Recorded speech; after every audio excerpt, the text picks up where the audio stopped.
اسی دوران لیبارٹری کی آگ بجھانے والی اور دوسری مختلف قسم کی 5-6 گاڑیاں بھی ان کے ساتھ ہی آگے بڑھیں۔ جہاں دھماکے ہوئے تھے یہ غالباً ریسکیو اور سیکیورٹی اہلکار تھے۔ افسوس، ہم سوچتے ہی رہ گئے، اور تنویر نے ہونٹ چباتے ہوئے فکرہ ادھورا چھوڑ دیا۔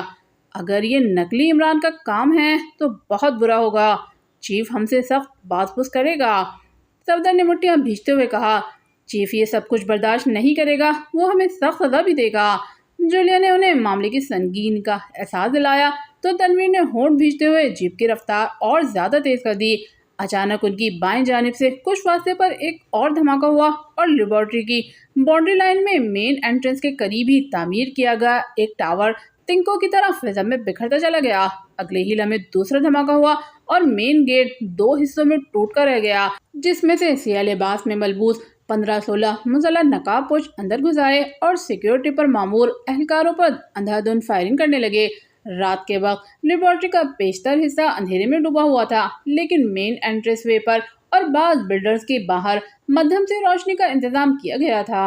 حملہ آوروں نے، جو تربیت یافتہ اور جدید ترین اسلحے سے لیس تھے، آنن فانن ہی کئی اہلکاروں کو ہلاک کر دیا۔ یہ سب کچھ چند سیکنڈوں میں ہی ہوا تھا اور جولیا، صفدر اور تنویر انہیں روک نہیں سکے تھے۔ وہ جو کوئی بھی تھے فائرنگ کرتے ہوئے تیزی کے ساتھ آگے بڑھنے لگے۔ ان کے ٹھیک نشانے یہ ثابت کرنے کے لیے کافی تھے کہ وہ تربیت یافتہ شوٹرز ہیں۔ پہلے انہیں روکنا ہوگا ورنہ ہم لیبارٹری تک نہیں پہنچ سکیں گے۔ صفدر نے تقریباً چیختے ہوئے انہیں معاملے کی سنگین کا احساس دلایا، اور ابھی اس کی بات مکمل نہیں ہوئی تھی کہ اچانک تنویر نے جیپ کو ٹرن دیا اور حملہ آوروں کی طرف موڑ دیا۔ تینوں نے اسپیشل پسٹل بھی نکال لیے تھے۔ گڈ، مجھے بھی یہی خیال آیا تھا۔ تنویر نے صفدر کے فیصلے پر مہر ثبت کرتے ہوئے اسے داد دی۔ صفدر اور جولیا نے کوئی رد عمل ظاہر نہیں کیا، ان کا دھیان سامنے کی طرف رہا۔ انٹرنس وے پر بیرونی طرف سے خاموشی چھائی ہوئی تھی، جس کا مطلب یہ تھا کہ سیکیورٹی پر مامور گارڈ اور دیگر کمانڈوز کو پہلے نشانہ بنایا تھا، اور اس کے بعد مین گیٹ کے دونوں طرف بنے ہوئے بنکرز کو، کیونکہ وہاں سے کوئی مداخلت نہیں ہوئی تھی، جو یہ آشکار کرتا تھا کہ حملہ آور اس قدر تربیت یافتہ تھے کہ انہوں نے بنکرز میں بیٹھے ہوئے گارڈ کو بھی ٹھیک نشانہ بنا ڈالا تھا، جبکہ وقفے سے بنے ہوئے دوسرے بنکرز میں بھی فائرنگ جاری تھی، مگر ان اہلکاروں کے پاس شاید جدید ترین اسلحہ نہیں تھا، جس کی وجہ سے وہ حملہ آوروں کو مار نہیں سکتے تھے۔ تنویر نے جیپ آگے بڑھائی تو ان پر بھی فائر کیا گیا، جسے تنویر نے فوراً واچ کر لیا۔ اس نے ڈاؤن کہہ کر ساتھیوں کو خبردار کرتے ہوئے اپنا سر نیچے کیا تو جیپ کی ونڈ اسکرین ایک چھناکے کے ساتھ کرسیوں میں بکھر کر ان پر آ گری، تاہم تینوں فائرنگ سے محفوظ رہے۔ حملہ آوروں کی فائرنگ میں شدت آ گئی۔ اسی دوران ریزرو سیکیورٹی میں شامل MI کے گوریلے بھی ایکشن میں آ گئے، جو اپنی تربیت کے مطابق دفاعی حکمت عملی اپناتے ہوئے زمین پر رول ہوتے ہوئے جوابی فائرنگ کرنے لگے، جس سے 4 حملہ آور ڈھیر ہو گئے، مگر دشمن پوری تیاری کے ساتھ آیا تھا۔ ان میں شامل ایک نقاب پوش جو غالباً ان کا انچارج تھا، ایک لمبی سی نال والے پستول سے شعلے اگلنے لگا۔ اس کی پستول سے گولیاں پھیل کر ایک دائرے کی شکل میں نکل رہی تھیں، جس نے مزید کئی اہلکاروں کو ابدی نیند سلا دیا۔ تنویر نے فوراً جیپ کو زگ زیگ انداز میں دوڑاتے ہوئے سر اوپر اٹھا کر اپنے اسپیشل پسٹل سے فائرنگ کی اور پھر فوراً ہی جیپ کو ٹرن دیا۔ اسی دوران جولیا اور صفدر نے بھی اپنے پستولوں سے فائر کیے اور یکے بعد دیگرے کیے گئے فائروں سے 7 حملہ آور ڈھیر ہو گئے۔ جولیا اور صفدر نے 2 جبکہ تنویر نے 3 شوٹرز کو نشانہ بنایا تھا۔ تیزی سے بھاگتی جیپ یکدم ٹرن کرنے سے الٹتے بچی تھی۔ ان پر دوبارہ فائرنگ کی گئی، لیکن خوش قسمتی سے تنویر نے صرف ایک لمحہ قبل ہی جیپ کو دوبارہ ٹرن دیتے ہوئے اسے واپس موڑا تو وہ گولیوں سے بال بچ نکلے، ورنہ صورتحال ان کے لیے خطرناک ثابت ہو سکتی تھی۔ اسی لیے جیپ کے دونوں سائڈوں پر بلٹ پروف شیشے نہیں تھے۔ اس مرتبہ انہوں نے احتیاطی تدابیر کو بالائے طاق رکھتے ہوئے دوبارہ جوابی فائرنگ کی تو باقی کے حملہ آور بھی مارے گئے۔ دشمن شوٹروں کے حملے سے بچتے ہوئے اور انہیں نشانہ بنانے میں ان کی بہترین تربیت کام آئی تھی۔ آخر وہ دنیا کی مانی ہوئی ٹاپ انٹیلیجنس ایجنسی کے بہترین ایجنٹ تھے، جو کسی بھی ہنگامی صورتحال سے نمٹنے کی بھرپور صلاحیت رکھتے تھے۔ ان کے فائرنگ پر مین انٹرنس کے علاقے میں اب تقریباً خاموشی چھا گئی تھی، مگر لیبارٹری کی جانب سے ہلکے دھماکے اور فائرنگ کی آوازیں بدستور آ رہی تھیں، جس سے ظاہر ہوتا تھا کہ وہاں بھی کوئی جھڑپ ہو رہی ہے۔ وہ فوراً اس جانب بڑھے، کچھ جیپیں اور دوسرے وہیکل پھیل کر لیبارٹری کی طرف بڑھ رہے تھے۔ اسی لمحے جیسے بجلی سی چمکی تھی، ایک ریڈر سے نکل کر ریسکیو کی گاڑیوں کی طرف بڑھی اور دو گاڑیاں دھماکے کے ساتھ فضا میں بلند ہوئی اور آگ کے شعلوں کا روپ دھا کر واپس زمین پر گرتی نظر آئیں۔ اوہ، ان پر ریڈر فائر کیا گیا ہے! جولیا اور صفدر کے منہ سے بے اختیار ایک جیسے ہی الفاظ نکلے۔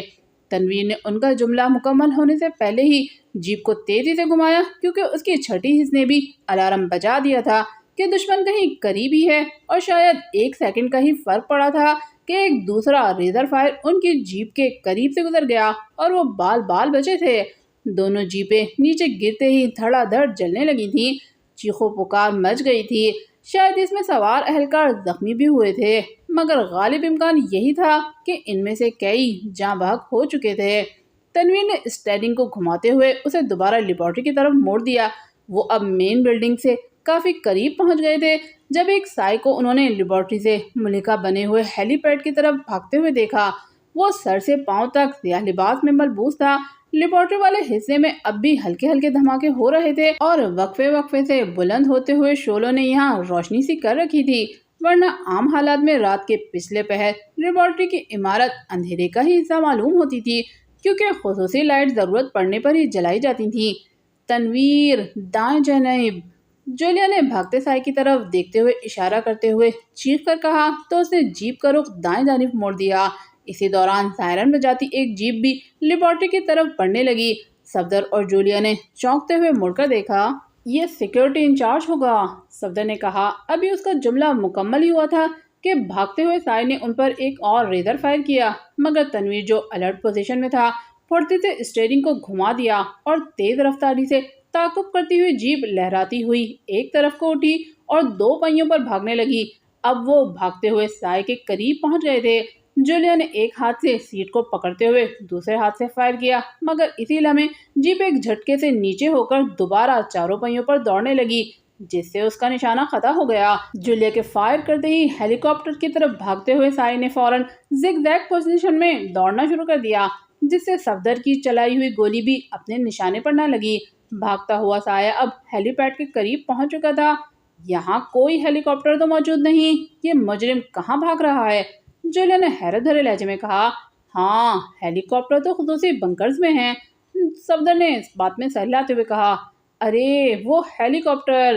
آسمان پر ایک جانب سے اچانک ہیلی کاپٹر نمودار ہوا تو تنویر نے چونکتے ہوئے کہا۔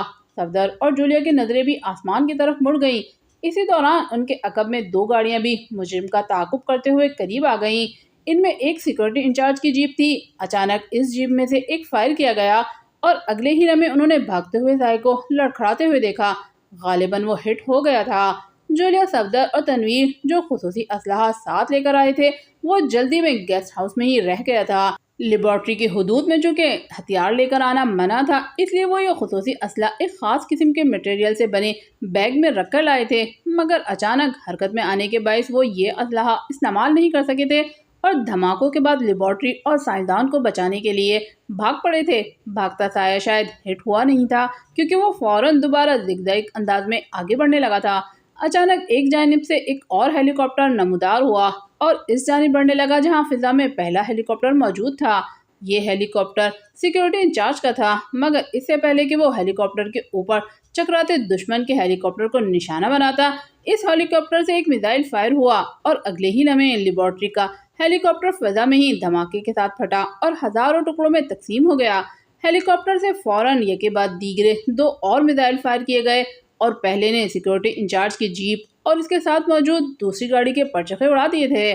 اس میں سوار افراد بھی تباہ ہونے والے ہیلی کاپٹر کے پائلٹ کی طرح جاں بحق ہو گئے تھے، جبکہ دوسرا میزائل نے سیکرٹ سروس کے ممبران کے جیپ کو ہٹ کیا تھا۔ تنویر نے اس جان لیوا حملے سے بچنے کے لیے جیپ کو ایک مرتبہ پھر تیزی سے گھمایا، مگر اس کی ساری جدوجہد بیکار گئی اور لٹو کی طرح گھومتی ہوئی جیپ میزائل کی زد میں آ کر کسی پرندے کی طرح فضا میں بلند ہو کر تنکوں کی طرح بکھرتی چلی گئی۔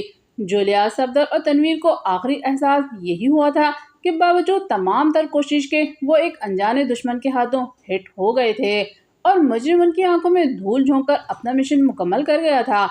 اس کے ساتھ ہی ان تینوں کے احساسات ان کا ساتھ چھوڑ گئے، شاید ہمیشہ ہمیشہ کے لیے۔